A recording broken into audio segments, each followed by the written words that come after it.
여러분은 벼랑 끝에 서보신 경험이 있으십니까? 혹 있으시다면 그때 어떤 생각을 하셨습니까? 벼랑 끝에 서본 경험이 있는 분들이 제법 되시리라 믿습니다. 물론 이때까지 벼랑 끝에 한 번도 서보지 못하고 산 그런 성도님들도 계실 수 있는데 그것도 큰 축복입니다. 벼랑 끝에 서 있는 성도님들을 간혹 만납니다. 그들 중에 어떤 분들은 극단적인 선택을 해서 자기의 목숨을 끊는 사람도 보았습니다. 벼랑이라는 큰 상황에 눌려서 인생에 너무나 심각한 타격을 받고 결국 회복이 안 되는 경우도 보았습니다. 시간이 지나서 자연스럽게 회복은 되지만 원상 복귀까지는 못 가는 분들도 제법 있었습니다. 그런데 그 중에는 갑작스러운 행운으로 오히려 형편이 더 좋아지는 분들도 종종 있었습니다. 이것은 다 세상의 관점이고요. 여러분, 벼랑 끝에 쓴 경험은 결국 하나님을 만나고 끝나야 그 스토리가 멋진 스토리가 되는 겁니다. 제가 이민교회를 섬기던 시절에 대학부를 잠시 맡은 적이 있었는데 거기에 아주 신앙이 좋은 여학생이 있었습니다. 원래부터 좋았던 신앙을 가졌던 학생은 아니었는데 제가 섬기는 기간 동안 하나님이 특별히 그 여학생을 이렇게 어루만져서 정말 그 크게 변화를 경험했고요. 아버님이 믿지 않은 분인데 여름에 유학하고 있는 딸을 만나러 왔다가 거기서 딸의 전도를 받고 예수님을 만나서 회심을 했습니다. 그래서 교회 전체 여름 수련회까지 신앙도 없으셨던 아버님이 참석을 하셨는데 그 아버님은 장성이셨어요. 별이 2개인가 이렇게 은퇴하신 분으로 기억이 나는데 공군 장교셨습니다. 이분이 전교인 수련회 때 성도들 앞에서 이제 막 예수 믿은 분이 간증을 하는데 이렇게 하시는 거예요. 젊어서 비행 조종사가 되기 위해서 훈련을 받고 시험을 보는데 뭐 옛날 얘기겠죠. 그때는 이 시험 보는 게 그 방식이 좀 달랐던 것 같아요. 이렇게 기간 몇 번 안에 어쨌든 이 무슨 조작을 할 수 있어야 그게 패스하는 거랍니다. 제가 듣고도 다 까먹었습니다. 비행기를 이렇게 조작을 해야 되는데 할 때마다 떨어졌고 마지막 기회가 왔는데 도저히 본인이 그걸 통과할 수 있는 이런 여건이 안 됐대요. 그래서 이번이 마지막이구나. 그래도 꼭 통과해야 되니까 벼랑 끝에 쓴 마음으로 조정을 하는데 머릿속에 갑자기 뭐 이상한 깨달음이 생기면서 방법이 하나 떠오르더래요. 그래서 그 방법대로 했더니까 되더래요. 그래서 합격을 했고 그 다음에 조종사가 됐고 조종사들이 많지 않은 시기에 아주 쑥쑥쑥 이렇게 진급을 해가지고 별까지 달고 또 퇴역한 후에는 국가기관에서 일을 잘했다 이렇게 간증을 하시는 거예요. 근데 그게 간증이 끝이 아닙니다. 그 간증의 끝은 그 오래전에 있었던 일이 그 벼랑 끝에서 본인이 있었던 일이 운이 좋아서 된 일인 줄 알았는데 이제 예수님을 만나고 보니까 예수님이 그때 주신 도움이었다는 것을 이제야 깨달았다고 간증하는 거였어요. 우리가 벼랑 끝에 있을 때 어쩌면 우리는 운이 좋아서 누군가의 도움을 받아서 탈출했다고 생각할 수도 있는데 혹 여러분의 경험 가운데도 하나님께서 역사하신 것일 수도 있다는 사실입니다. 성경에 보면 벼랑 끝에서 탈출한 사람들의 이야기가 제법 많이 나옵니다. 대표적으로 사르밧 여인 기억하실 겁니다. 엘리야 시절에 가뭄이 있었고 가뭄이 전국적으로 너무 오래 지속이 됐고 먹을 것이 없어서 이 과부 여인이 아이 하나 데리고 살았는데 이 조그만 마지막 이 떡 한 조각 먹고 이제 굶어 죽는구나 그랬는데 그때 엘리야가 나타난 거죠. 그래서 이 밀가루가 이 하나님의 음식이 계속 공급되었죠. 이스라엘 백성이 홍해 앞에 큰 이 홍해의 장벽이 있을 때 이건 말할 수 없는 벼랑이었습니다. 뒤에는 애굽의 병거들이 쫓아오고 있고 앞에는 홍해가 있는데 어쩌란 말이에요. 근데 그때 하나님이 역사하시는 겁니다. 벼랑에서 탈출이 되는 거죠. 시편 기자들의 이야기, 노래들을 읽어보시기 바랍니다. 올해도 이제 6월쯤 되면 어김없이 여러분이 시편을 4주 동안 읽으셔야 되는데, 그 시편의 수많은 내용들이 벼랑 끝에서 하나님 앞에 부르짖는 기도라는 사실을 염두에 두면 좋겠습니다. 책 한 권 소개하겠습니다. 삶이 뜻대로 안 될 때. 여러분, 제목이 우리들의 이야기죠. 여러분 삶이 뜻대로 잘 되고 있습니까? 원래 삶이라는 게 뜻대로 잘 안 됩니다. 여기 계신 우리 성도님들의 대다수도 내 뜻대로 삶이 안 된다, 저는 그렇게 판단이 돼요. 카일 아이들먼이라는 분이 쓴 책이고요. 이게 쉽게 읽을 수 있는 책입니다. 여러분, 사실 이 책은 제가 오늘 요약된 것만 듣고 계셔도요, 다시 안 읽으셔도 될 만한 책입니다. 부제를 보시면요, 잘 안 보실 거예요. 그래도 한번 다시 올려주시면 부제가 보이시는지 모르겠습니다. 낙심, 피로, 분노, 불안을 끊는 온전한 연결, 이렇게 돼 있어요. 내려주시고요. 삶이 뜻대로 안 될 때 특징이 우리가 섬처럼 된다는 거예요. 관계가 끊기고 혼자 있는 것처럼 느껴져서 이게 외딴 섬에 혼자 남겨지는 것처럼 될 때 삶이 안 되는 증세입니다. 여러분이 이 증세 있으시면 좀 더 관심을 가져주시기 바랍니다. 좀 전에 보여드렸던 이 책은 12장으로 되어 있어요. 내용이 복잡하지 않고 쉽게 읽을 수 있습니다. 그 중에 저는 3장만 탁 찍어서 여러분에게 소개할 테인데, 이 소개가 오늘 본문하고 관련이 있습니다. 자, 삶이 뜻대로 안 될 때 저자는 항복선언을 하라고 권합니다. 항복선언을 한 다음에 원래 출발했던 지역에서 다시 시작해보라고 얘기합니다. 그런데 복음의 출발선에 다시 서라고 권면을 합니다. 지혜롭죠? 여러분, 삶이 잘 안 될 때 이 방법을 한번 시도해 보시기 바랍니다. 출발선으로 다시 돌아가서 복음과 함께 새로운 출발을 시도해 보시기 바랍니다. 근데 삶이 잘 안 되는 그 현상의 특징이 단절된, 끊겨 있는 거예요. 이어져야 돼. 어떻게 있느냐, 이 주제에 관해서 저자는 예수의 피로 접붙여 날마다 자라가도록 예수의 피로 접붙여야 된다. 그 안에 성장이 이루어져야 된다. 이렇게 권면을 합니다. 그리고 영적 성장과 용기란 다른 사람과 함께 있는 것이라, 이렇게 권면을 하는 거죠. 이제 오늘 본문으로 돌아와 봅니다. 자, 본문을 돌아와 보면 19절 찾아가 주시고요. 오늘 본문 조금 한 절 앞에 있습니다. 19절.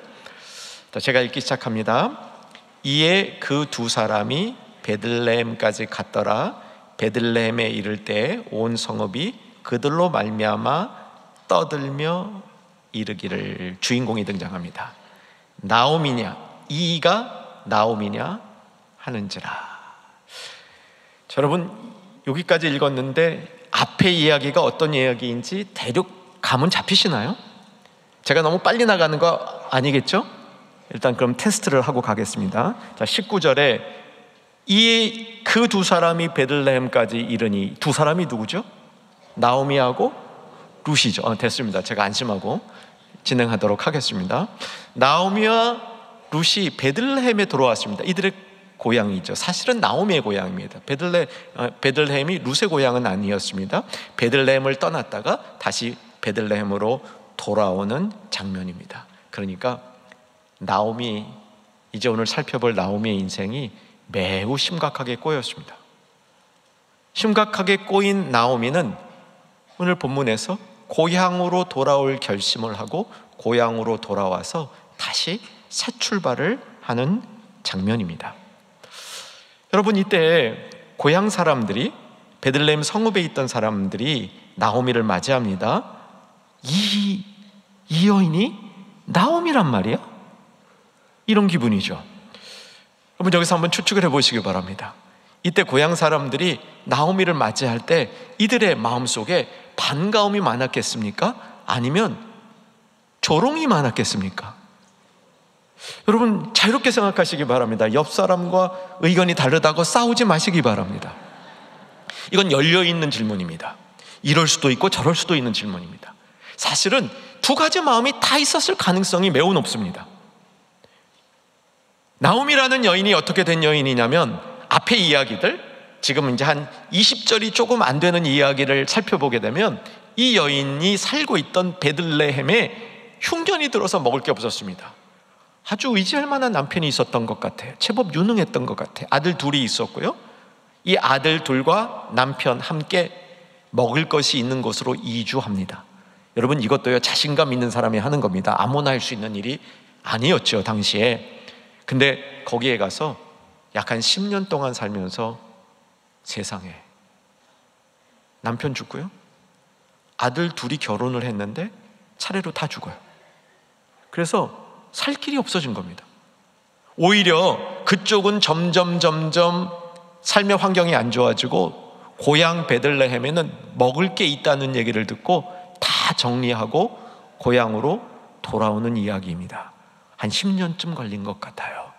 이제 고향 사람들이 그 나오미를 보면서 이 여인이 나오미란 말이야? 이렇게 반응을 하고 있는 겁니다. 다시 한번 질문 드릴게요. 여러분, 이게 반가움으로 들리세요? 조롱으로 들리세요? 어쩌면 이 여인이 떠날 때는 제법 미모도 있었을 것 같아요.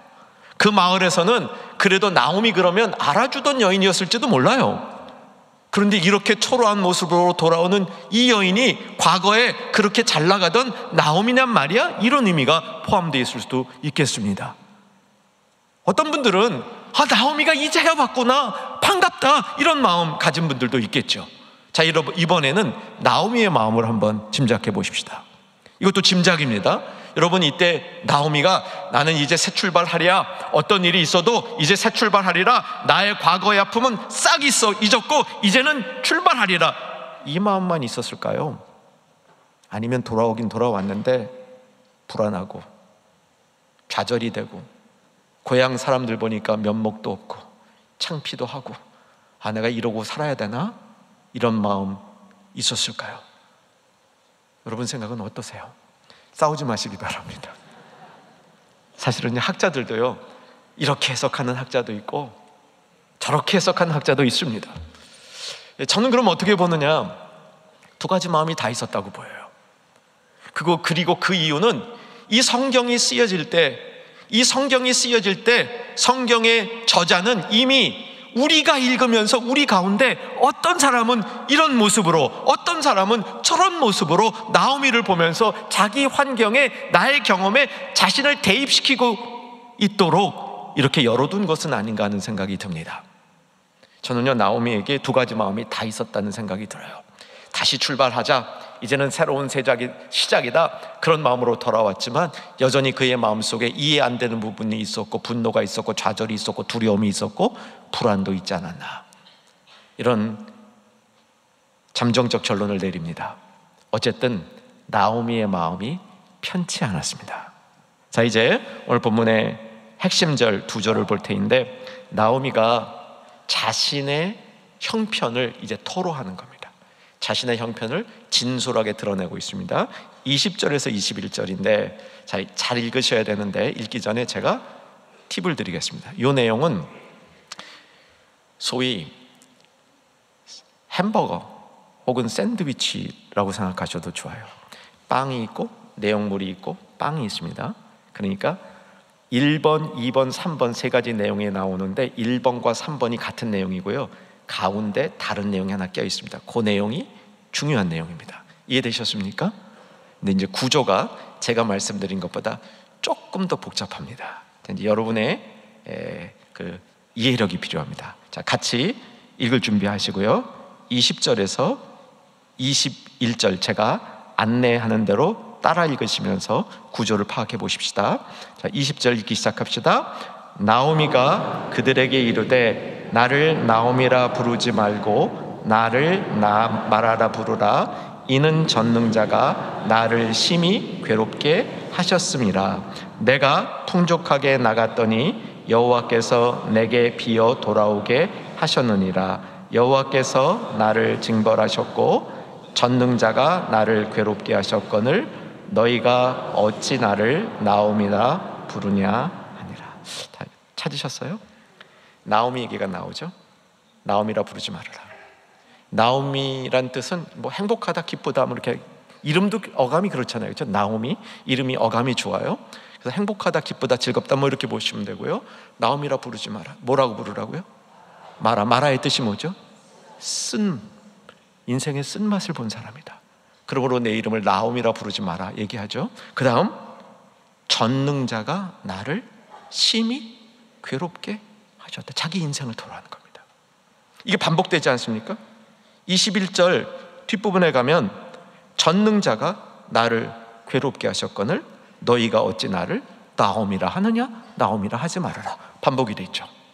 그의 인생 자체를 이렇게 설명하는 겁니다. 나는 인생 쓴맛을 본 여자입니다. 인생이 괴로운 사람입니다.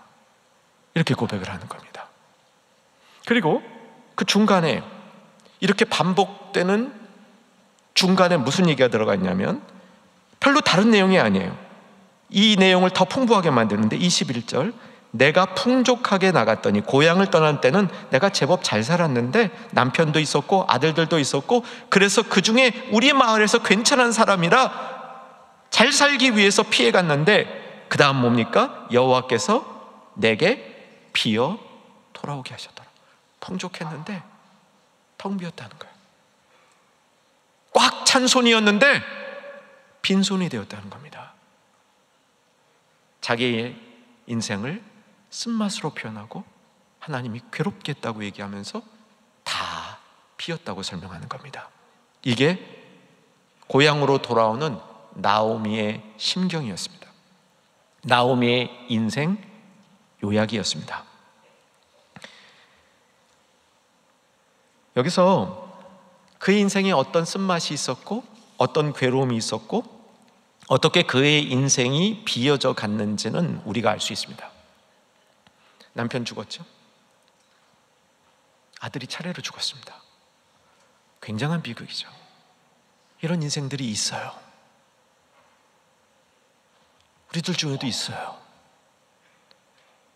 그렇게 인생이 큰 쓴맛을 겪고 이제는 더 이상 살 수가 없어서 자기 고향으로 돌아오는데 문제가 생겼어요. 내가 고향으로 돌아가려니까 며느리 둘이 문제인 거예요. 이 며느리 둘을 데리고 가자니 며느리 둘 데리고 가봐야 고향 가서 이방 여인으로 고생할 거며 자기는 이 여인 며느리들에게도 해줄 게 하나도 없는 거예요. 그래서 며느리들을 떠나라고 얘기하죠.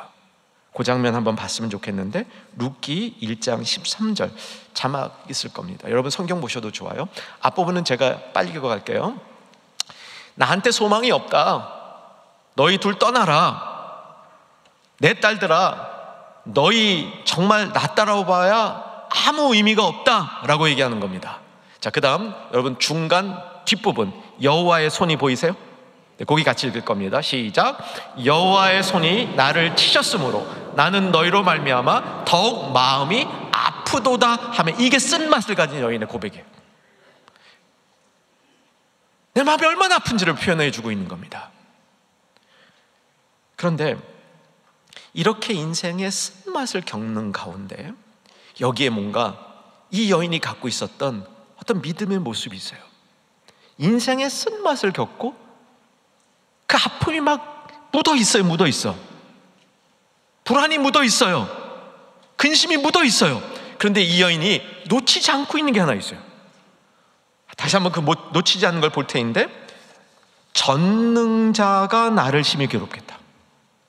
전능자임을 하나님이 전능자이심을 고백하는 것에서는 멀어지지 않았습니다. 여러분 이게 인생의 벼랑 끝에서도 붙들고 있어야 될 신령한 지식이고 신앙의 기초입니다. 전능자가 괴롭게 하신 거야. 여전히 주체는 전능자이신 겁니다.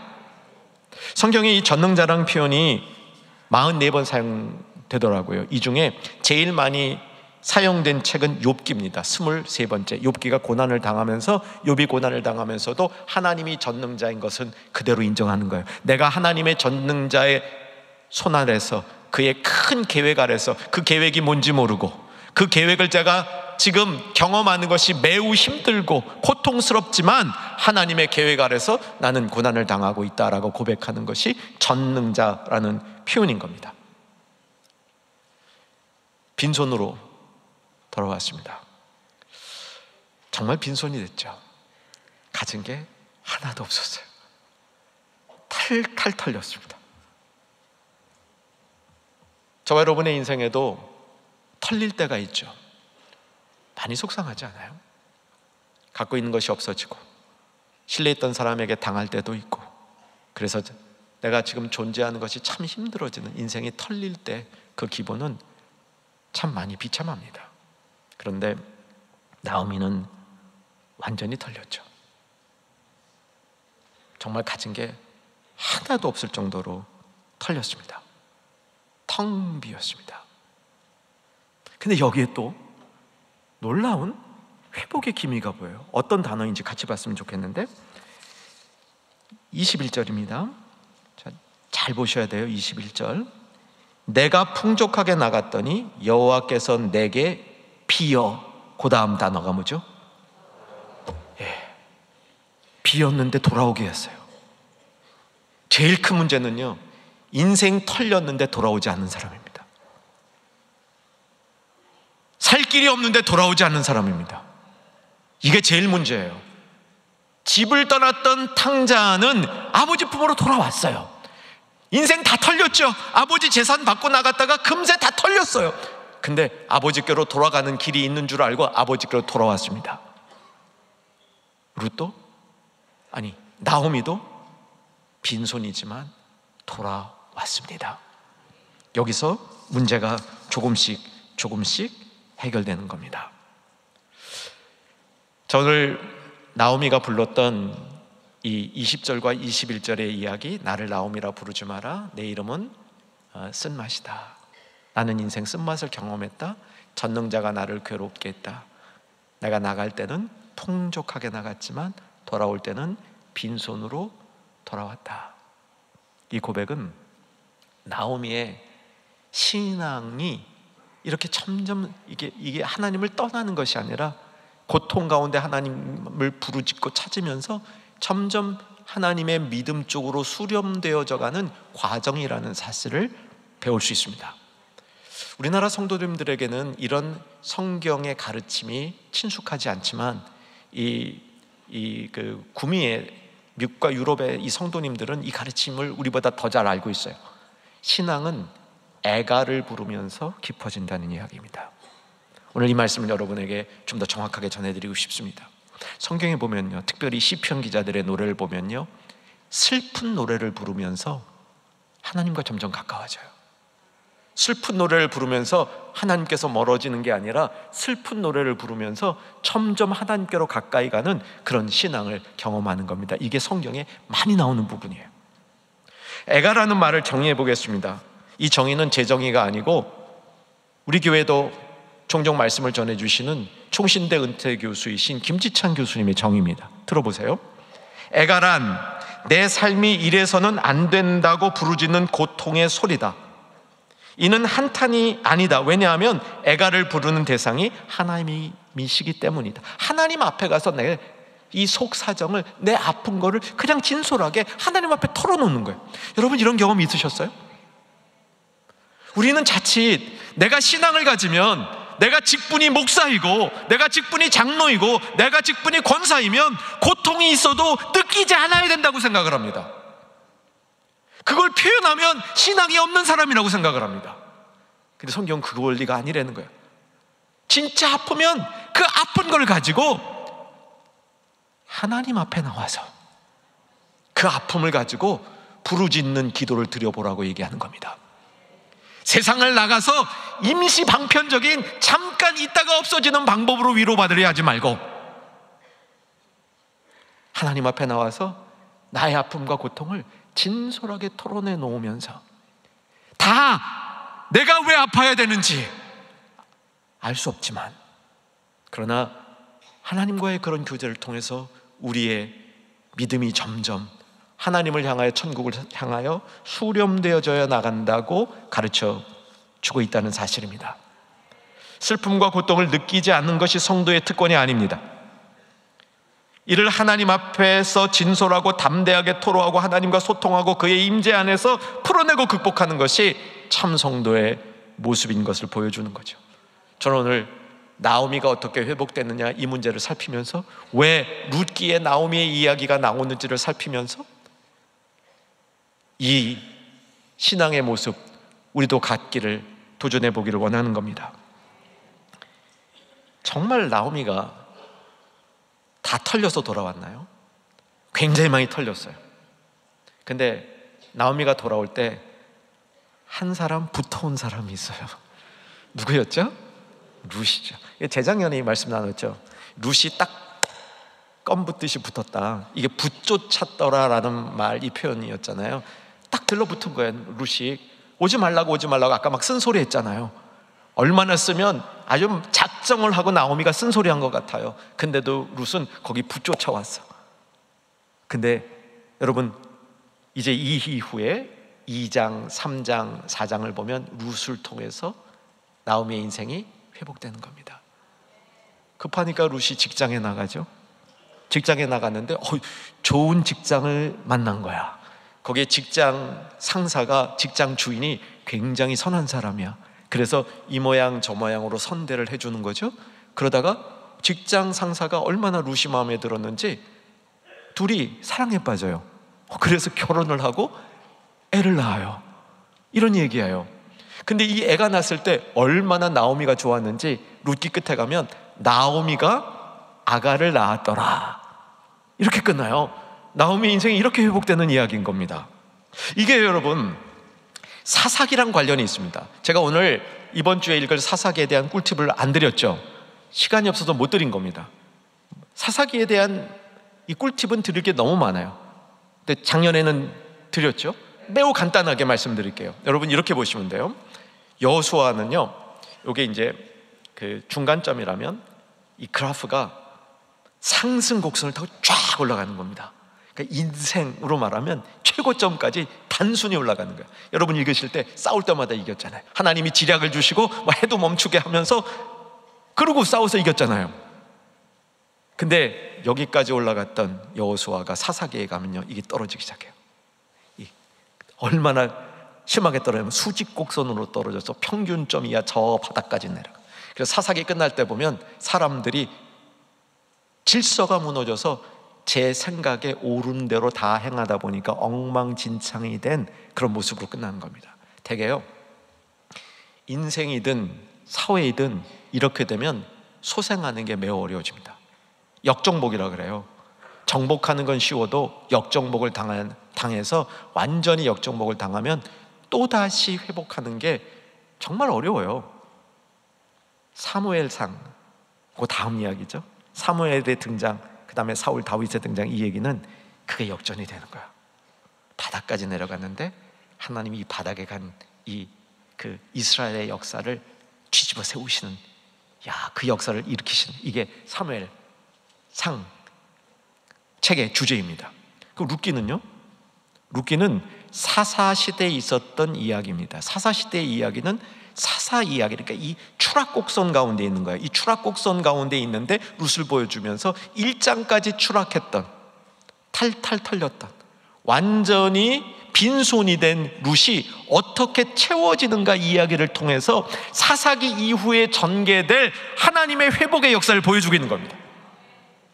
그래서 여러분 사사기 룻기를 읽으시면서 큰 그림도 보시고 룻이 어떻게 벼랑에서 회복되어져 있는가, 인생 개인의 벼랑 회복 이야기도 보시고, 여러분 벼랑 끝에 있지 않더라도 벼랑 끝에 있지 아니하는 인생이 얼마나 감사한 줄을 알고, 룻이 가졌던, 나오미가 가졌던 이 신앙의 근본적인 모습을 지키면서 여러분 조금 힘들고 어렵다면 다시 복음과 함께 서는 원점으로 돌아가서 그리스도의 피와 연결되어지는 그런 역사를 시작할 수 있는 지혜 얻으시는 우리 모두 될 수 있기를 주 안에서 소망합니다.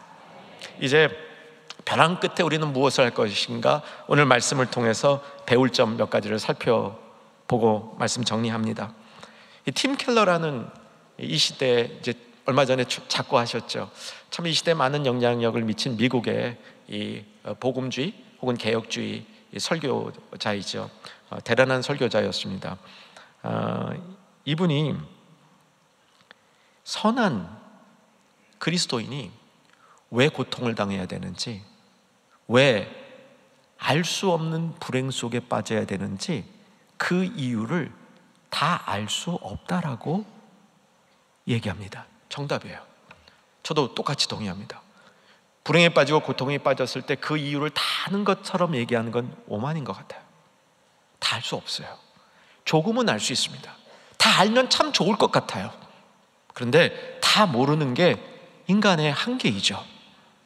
그런데 이 팀 켈러 목사님이 왜 선한 그리스도인이 이유 모를 불행과 고통을 겪어야 하는지에 대한 답은 모르지만 답이 아닌 것은 알 수 있다라고 얘기합니다. 답이 아닌 게 이거래요. 하나님이 우리를 사랑하지 않는 것이 절대 아니다. 동의가 돼요. 그건 알 수 있어요. 내가 불행을 당하는 게 하나님이 우리를 버리셔서가 아니다. 하나님이 나를 사랑하지 않으셔서가 아니다. 나에게 관심이 없으셔서가 아니다. 이 사실은 정확하게 알 수 있다는 겁니다. 여러분, 이 지식을 갖고 계신가요? 근데 이게 그냥 생기지 않습니다. 이 지식은 십자가를 봐야 생겨요. 여러분, 십자가를 보고 있으면 하나님이 자기 아들을 내어주셨잖아요. 저와 여러분을 위해서 내어주셨잖아요. 그렇기 때문에 하나님이 우리를 절대로 안 사랑하지 않아요. 안 사랑하실 수가 없는 거예요. 관심을 안 두실 수가 없는 거죠. 근데 십자가를 안 보면 이게 흔들려요, 여러분. 그러므로 우리는 십자가의 신앙을 가지고 우리가 고통과 어려움과 어떨 때는 정말 절망적인, 왜 나오미의 이야기가 성경에 있냐면 우리가 인생 아무리 털려도 나오미만큼 털리기는 쉽지 않거든요. 가장 극한으로 꽉 채워졌던 인생이 완전히 빈손이 된 인생을 보여주는 예거든요, 나오미가. 그래서 성경이 나오미 이야기를 쓰는 것이라고 보입니다. 그런데 그런 상황 속에서도 우리가 십자가를 바라보면 하나님이 우리를 사랑한다는 사실, 우리 인생에 관심이 있다는 사실, 그 사실을 확실히 깨달을 수 있겠습니다. 두 번째, 하나님을 끝까지 신뢰해 보시기를 권합니다. 벼랑 끝에 서고 내 인생에 회복될 수 없을 경지까지 떨어진 것 같은 그때에도 끝까지 하나님을 신뢰해 보시기 바랍니다. 저는 나오미 이야기가 이래서 우리에게 필요하다고 얘기합니다. 하나님이 이것을 신뢰하기 위해서요, 애가를 부르면서 하나님 앞에 나가야 돼요. 이 애가를 불러야 하나님 앞에 계속 나갈 수가 있습니다. 책 한 권 더 소개해 드리겠습니다. 나는 사랑하는 사람을 잃었습니다. 저자를 좀 봐주세요. 월터 스토프라는 분입니다. 내려주시고요. 제가 설교 중에 책을 소개하는 대부분의 책들은 설교 전에, 오래전에 읽고 그 읽은 책을 소화하고 설교의 내용이 그 책과 맞을 때 여러분에게 소개하는 것들이 대다수입니다. 그런데 이 책은요, 제가 이번 주에 설교하기 위해서 이런 책이 있다는 정보를 지난 목요일 날 알고 금요일 날 주문을 해서 금요일 오후에 받아가지고 어저께 읽었어요. 근데 저에게는 너무 좋은 책이었어요. 월터 스토프라는 분 먼저 말씀드릴게요. 이 월터 스토프는 92세예요. 1932년생, 지금 살아계셔요. 저희가 공부할 때부터 이분은 탑 기독교 철학자였습니다. 이제 지금 제 최고 중에 한 분이셨어요. 제가 공부했던 칼빈 신학대학원 그 학부, 대학교의 기독교 철학이 아주 좋습니다. 그 철학과 교수도 하셨어요. 그래서 제가 학교 다닐 때 이분의 영향이 많이 있었습니다. 신학교 들어가면서 철학을 조금 공부해야 됐습니다. 그래서 철학 공부하는데 이분 책을 읽으라 그랬어요. 저는 한 챕터 읽다가 완전히 두 손 들었어요. 무슨 말인지 전혀 모르겠어요. 그래서 월터 스토프 그러면 유명은 한데 나하고는 먼 사람. 뭐 이렇게 딱 정립이 돼 있어요. 근데 이 책은요, 어떤 책이냐면 25살 난 아들이 오스트리아의 겨울 산행을 갔다가 사고로 죽어요. 그거를 이분이 오랜 기간 동안 그것을 하나님 앞에 씨름하면서 시간이 한참 지난 다음에 쓴 책이 이 책이에요. 근데 이 책에 이 어렵지 않게 읽었는 저요. 근데 너무 심오해요. 저는 이 책을 3분의 1 정독을 했습니다. 나머지 더 읽고 여러분하고 더 나누고 싶어요, 앞으로. 그런데 기본 골자가 이겁니다. 아들이 죽었다는 얘기를 들었을 때 주변 중에 어느 신실한 그리스도인이, 그 이름이 에릭이더라고요. 아들이 죽은 그 아들이 그리스도의 품에 있는 것을 믿고 거기서 위로를 받으라고. 근데 그게 그렇게 위로가 되더래요. 근데 조금 있다가 현실로 돌아오니까 위로가 안 되는 거야. 아들이 또 보고 싶은 거야. 아들의 상실이 아픔이 되는 거예요. 왜 하나님이 아들을 데려가셨을까? 이해가 안 되는 거예요. 그러면서 오랜 기간 동안 한 게 뭐냐면, 좀 전에 저희가 나눈 애가를 부르는 거예요. 애가를 부르는 거. 시편을 보니까 시편의 기자들이 그 어려운 가운데 고통을 당하면서, 이해 안 되는 고통을 당하면서 계속 애가를 부르면서 믿음이 떠나가는 게 아니라 점점 하나님께 나아갔다는 그 사실을 알고, 이 대학자 월터 스토프도 애가를 부르면서 계속 나가는 거예요. 그러다가 이게 다 이해는 못했는데 많은 걸 깨달게 된 겁니다. 결론은 다시 예수님 얘기를 도와야 됩니다. 산상설교에서 예수님이 뭐라고 말씀하십니까? 애통하는 자가 복이 있다니. 저는 팔복을 연구하고 제 마음에 담을 때 8가지 복 중에 7개는 그냥 대부분 그냥 다 이해가 됐어요. 근데 애통하는 자는 복이 있다, 이건 잘 이해가 안 됐습니다.